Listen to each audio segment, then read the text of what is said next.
Hi, my name's James Boyle. This is a video answering the questions that are on the application for Sydney FC Academy head coaches. So the answers that I'll provide are to the questions specified. What in your opinion is the most important components in developing young footballers? Personally, I think that that's intelligence, awareness and in movement and intensity. I think that the technical aspect of the game is something that is always going to be important, but being a footballer and having the awareness of your position on the field, the constant movement and the correct movement, and the awareness of where your players are, your teammates are, I think is vital. And you see the best teams and the best players in the world who are constantly moving into space and constantly looking to receive the ball with the correct body shape and elements like that. So that for me is a vital part in the components of educating young players in the game, not only in this country, but globally. The second question, how could you drastically improve football in this country? I think that's a little bit of an unfair statement. I don't think it needs drastic improvement. I think that the football here is of an ilk that there are certain things that do need to be enhanced, but drastic improvement I think is a little bit overreaching or overbearing. For me though, what would improve football in this country is the education of players to do more in terms of not necessarily the technical aspect, but the education of intensity, the education of how important it is mentally to be a footballer, so looking at their behaviours off the field as well as on the field.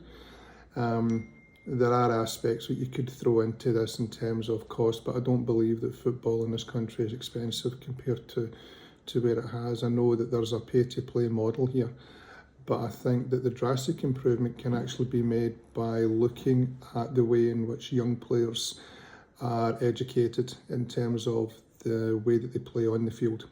The way they hold themselves off it, but the way they play on the field, looking at different aspects of the game. Getting consistent technical training 3-4 times a week with a ball all the time, moving at that ilk, moving at that pace, continually lifting the intensity, I think is something that players will then improve out of sight.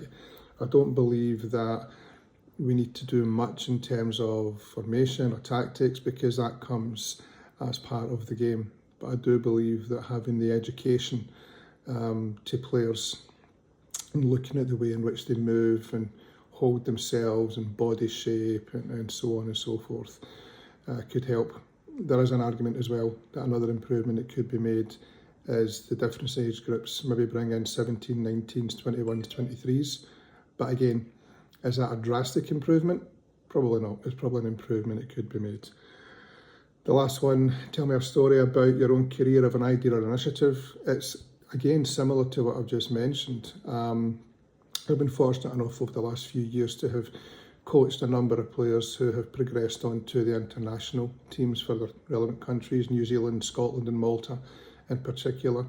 But the initiative was to take away the aspect of ball at feet in terms of constantly running around static cones. I very rarely put cones on a field because you don't play with cones during the weekend. So for me, what I emphasised was spatial awareness. It's not my idea as such, but I did cut the field into different zones. I emphasised the importance of zonal movement and body position and body shape and what have you to a number of different players. And as I say, the education that I've given these kids in particular has led to 3 of them now making appearances for their international countries, which at 17, 18 years of age is a massive, massive thing. One player I coached has represented his country 4 times and he's now in the squad for the potential Under-20s World Cup in next year. And that's all because of awareness. I also think that the education that I've given these kids of intensity of the game is something that has helped them certainly one of the recent conversations I've had with a player who is currently overseas with his international team was the difference of intensity of the game. So for me, that's what I believe I've done. I hope this is suitable, hope this is satisfactory, and thank you very much for your time.